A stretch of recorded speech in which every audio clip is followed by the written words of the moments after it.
그런 말씀이 있어요. 의인의 집에는 많은 보물이 있어도 악인의 소득은 고통이 된다. 그러니까 의로운 사람과 악한 사람에게 재물이 있는데, 의인의 집에도 보물이 있어요. 악한 사람에게도 소득이 있습니다. 그런데 똑같은 보물이고 소득인데, 의인의 집에 있는 보물은 그것이 그 사람에게 보물이 돼요.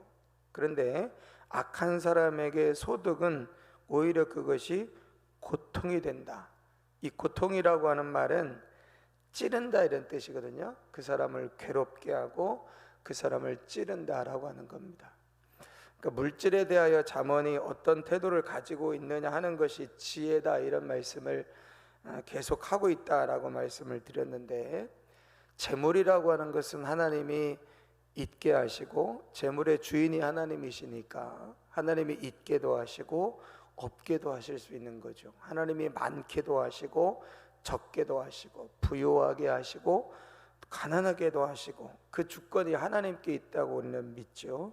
그런데 하나님께서 우리에게 부든 아니면 어떤 축복을 주셨을 때 정말 중요한 것은 우리가 그것을 담아낼 수 있는 그릇이 되느냐, 이게 훨씬 더 중요한 문제라는 거죠.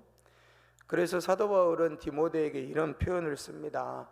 큰 집에는 그릇이 많이 있다. 금그릇도 있고 은그릇도 있고 질그릇도 있고 그릇이 많이 있는데, 어떤 그릇이 쓰여지느냐? 깨끗한 그릇이 쓰여진다. 아무리 금그릇이라고 해도 더럽거나 깨져 있거나 구멍나 있거나 못 쓴다는 거예요. 그런데 아무리 질그릇이라 할지라도 그 그릇이 깨끗하면, 깨지지 않았으면 그 그릇을 쓴다라고 하는 거죠.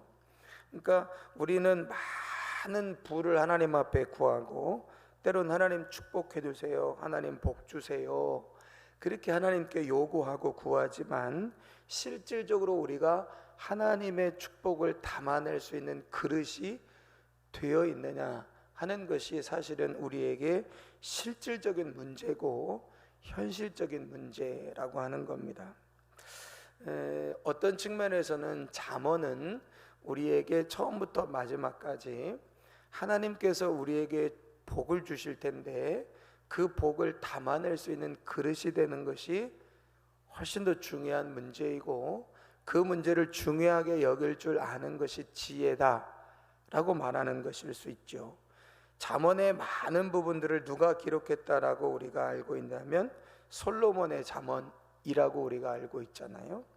솔로몬은 세상에서 가장 많은 복을 받은 사람입니다. 물질의 복, 명예의 복, 지혜의 복, 영광의 복, 모든 하나님의 축복을 받은 사람이죠. 그걸 받아본 사람으로서 솔로몬은 알았을 거예요. 자기가 정말 겸손하게 하나님의 지혜를 구할 때 그걸 받아본 시절과 인생의 마지막 때에 그 많은 것들을 받아봤지만 그것을 하루아침에도 걷어가실 수 있는 하나님 앞에 자기가 어떤 인생과 삶을 살아야 하는지를 너무나도 뼈저리게 경험했던 사람이 솔로몬이지 않습니까? 그러니까 오늘 그 6절에 있는 말씀처럼 의인의 집에는 많은 보물이 있어요. 그 사람의 소득과 그 사람의 재물이 의로운 사람의 집에는 보물이 돼요. 그런데 악한 사람에게는 소득마저도 그 사람에게 찔림이 되고 그 사람을 괴롭게 하는 것이다. 우리는 생각합니다. 많기 때문에 보물이고 조금이기 때문에 고통이지 않냐. 나도 재물이 많으면, 나도 재물을 하나님이 많이 주시면 그게 고통이 아니라 그게 보물이 될 거다라고 생각합니다. 근데 그렇지 않다라고 말하는 게 잠언이에요. 소득이 많으면 그것이 보물이 되고 소득이 적으면 그게 고통이 되는 게 아니라 그것을 소유하고 있는 사람이 의로운 사람이냐, 그것을 소유하고 있는 사람이 어리석은 사람이냐 라고 하는 것에 따라서 물질도 누군가에게는 고통이 되고 그 물질이 누군가에게는 보물이 되어진다라고 말씀하고 있는 거죠. 그래서 악한 사람과 미련한 사람과 지혜로운 사람을 쭉 설명을 하고 있는데, 악인의 제사는 여호와께서 미워하셔도 정직한 자의 기도는 그가 기뻐하신다.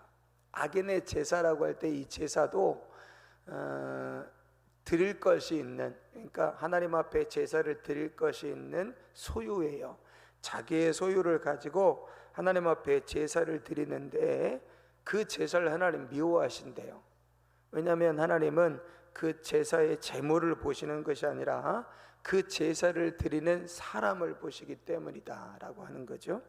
반면에 정직한 자의 기도, 그는 하나님 앞에 제물로 드릴 것이 없어요. 그래서 그 사람은 정직한 사람이지만 제사를 제물로 드리지 않고 기도로 올려드리는 겁니다. 그래서 제사와 기도 중에 하나님이 뭘 받으시냐면, 제사는 제물이 있는 거고요, 기도는 제물이 없는 건데, 정직한 자의 기도를 하나님 받으시고 악한 자의 제사는 하나님께서 기뻐하지 않으신다. 그러니까 아무리 많은 소유가 있어서 그걸 가지고 하나님 앞에 제사를 드린다 할지라도 하나님이 그 제물을 보시는 게 아니라 제물을 드리는 사람을 보시기 때문에 그 사람의 정직한 삶이냐 그 사람의 악한 삶이냐에 따라서 그가 제사를 드려도 받지 않으시고, 그가 기도밖에 드릴 것이 없어도 하나님이 그의 기도를 들으시겠다라고 말씀하고 있는 거죠. 사람은 물질로 드러나는 것이 아니라 하나님께서는 그 사람의 마음을 보신다. 그래서 11절에 보니까 스월과 아바돈도 여호와 앞에 드러나거든 하물며 사람의 마음이리요. 스월과 아바돈이라고 하는 것과 스월이라고 하는 것은 어떤 그 지옥, 아주 깊은, 유대 백성들은 스월이라고 하는 표현을 썼는데요, 저 땅속 깊은 곳에, 아주 땅속 깊은 곳에 우리가 흔히 얘기하는 지옥이라고 하는 개념이 저 땅속 깊은 곳에 스월처럼 아주 큰 구덩이와 웅덩이 같은 것이 있을 거라고 생각을 했거든요. 그게 이제 스월인데, 사람은 그 스월과 아바돈을 알지 못해요. 하나님은 그건 아세요. 그것도 아시는 하나님이 사람의 마음을 모르시겠느냐. 하나님은 사람의 마음을 판단하신다라고 말하고 있는 겁니다. 그래서 오늘 6절부터 12절까지 있는 말씀을 보면 결국 의인의 집에는 많은 보물이 있어도 악인의 소득은 고통이 된다.